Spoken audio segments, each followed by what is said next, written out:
Deciding which oil to put in your car, whether it's the daily or the project, is one of the most important decisions you'll make, but it can get confusing quickly. Full synthetic versus conventional, 10W30 versus 5W30, what do these numbers even mean?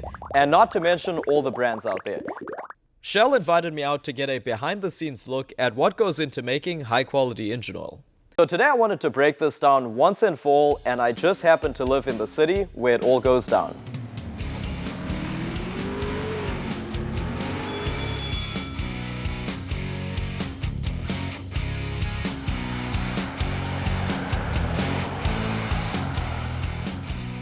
The first decision is whether to run conventional or synthetic, and this one is easy. Synthetic oils like Pennzoil Platinum and Ultra Platinum are the go-to for most vehicles out there, both old and new.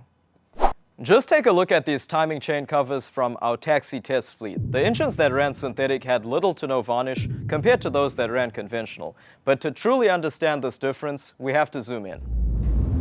We made it to the testing lab. Conventional starts out as crude oil in the ground. Then after a refining process, we end up with a molecule chain that looks kind of like this guy right here. You can see some double bonds, unsaturates, and contaminants, which isn't ideal.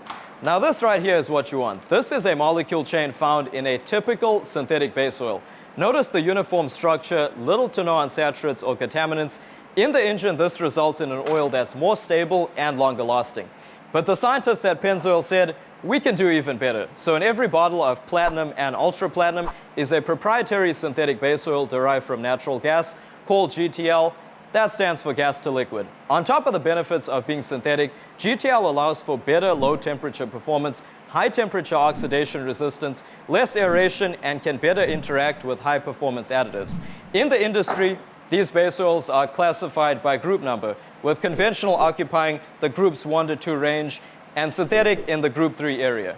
The higher the group number, the more beneficial for your engine, and GTL base oil sits on the higher end of the spectrum.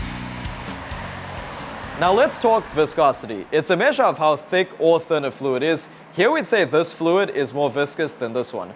And choosing the right viscosity for your car is super important and super easy.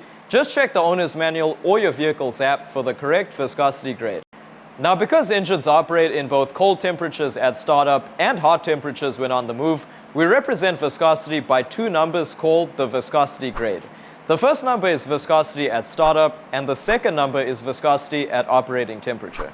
And check it out, we can visualize this by putting 0 and 5 weight up against each other in a race to the finish line.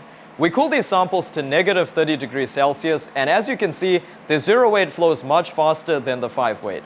As for the flow at operating temperature, putting 0 weight 16, 0W20, and 0W30 up against each other, notice we're keeping the first number constant. We can see the ball travels much faster in the 16 weight because it's the thinnest of the group. And last but not least, let's talk composition, which is probably my favorite part. In every bottle of Pennzoil is this beautiful golden liquid, which is the part we can't see. But what we don't often see is all the ingredients that go into crafting the perfect formula. The majority of the formulation is the proprietary base oil called GTL that we talked about earlier. Already a good starting point, but we can make it even better.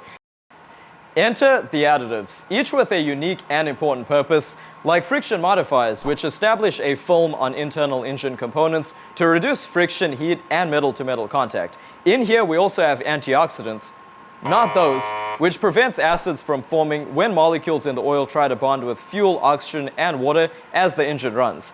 Right over here, we have dispersants and detergents. Dispersants keep soot and varnish suspended in the oil to prevent deposits from forming in the engine, whereas detergents help to clean any buildup that does start to form inside the engine. And finally, viscosity modifiers. We use a proprietary polymer that helps to thicken the oil as it heats up to maintain a stable viscosity. It's all about striking the perfect ratio with all of these additives, along with GTL base oil for the best possible formulation. So hopefully now you'll truly understand what goes into a bottle of oil and your engine. In the next one, we'll do a deep dive into the heritage of Pennzoil and debunk some common misconceptions. See you all there.